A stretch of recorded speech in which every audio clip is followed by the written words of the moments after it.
হ্যাঁ everyone, good morning সবাইকে। কেমন আছো প্রিয় বন্ধুরা? একটু সর্দি লেগে আছে, তো বেশ ঠান্ডা ঠান্ডা শুরু হয়েছে, তাই না? সকাল সকাল চলে এলাম। আজ হচ্ছে শনিবার, সবাই জানে। তো আজ বড় ছেলের স্কুল আছে, তো তার জন্য টিফিন বানাচ্ছি, গরম গরম রুটি করছি, আর সঙ্গে ওর পছন্দ ফুলকপির তরকারি হয়ে থাকে।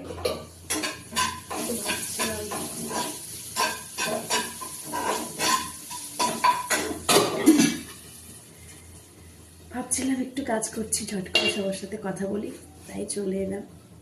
গরম গরম রুটি সেকছি ওর জন্য, আর পরে বাবানের জন্য করব, কারণ বাবানের আজকে স্কুল নেই, ওর মানডে টু ফ্রাইডে স্কুল। এবার ঠান্ডা পড়ে গেছে, ঠান্ডা কোনো কিছু খেতে ভালো লাগে না, ওর জন্য ওকে দিয়ে এসে বাড়ি এসে আমরা দুজনে ব্রেকফাস্ট করবো, গরম গরম রুটি সেকে চলে এলাম।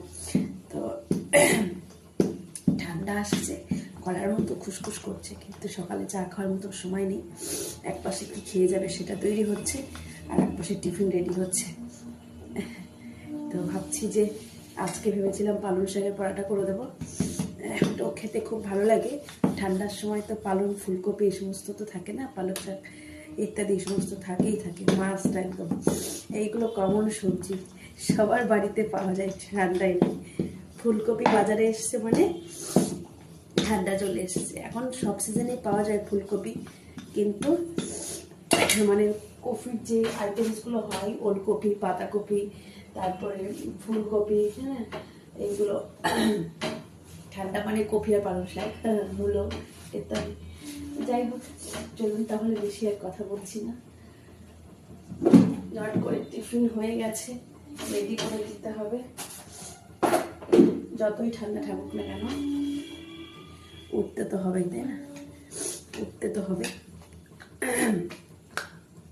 আমি নরম নরম রুটি করে দিই যাতে খেতেও সুবিধা হয়।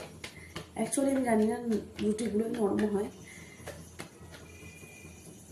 আগে জানেন তো, আগে না রুটি তেমন একটা বেশি বানাতে পারতাম না, বানাতে পারতামই না। তো পারতাম বলতে একদিন বানাতে পারতাম না।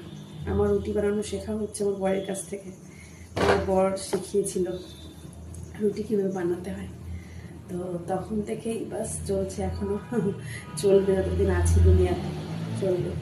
চলুন তাহলে আর বেশি কথা বলছি না, যেহেতু ঠান্ডা, তো আগে থেকে ওকে জাগাইনি, এখন প্রায় 7টার কাছাকাছি ঘড়ির কাঁটা চলে গেছে। তো ভাবছিলাম যে একটুখানি কাজ করছি, চট করে সবার সাথে কথা বলি, তাই চলে এলাম। তো ফিল্টার ছাড়া অনেকেই মনে করে যে না জানি আমাকে কেমন লাগবে দেখতে। না না, সবসময় ফিল্টার দিয়ে করতে হবে তাও না, ফিল্টার ছাড়াও করাটা দরকার, তাই না? চলুন তাহলে, টাটা।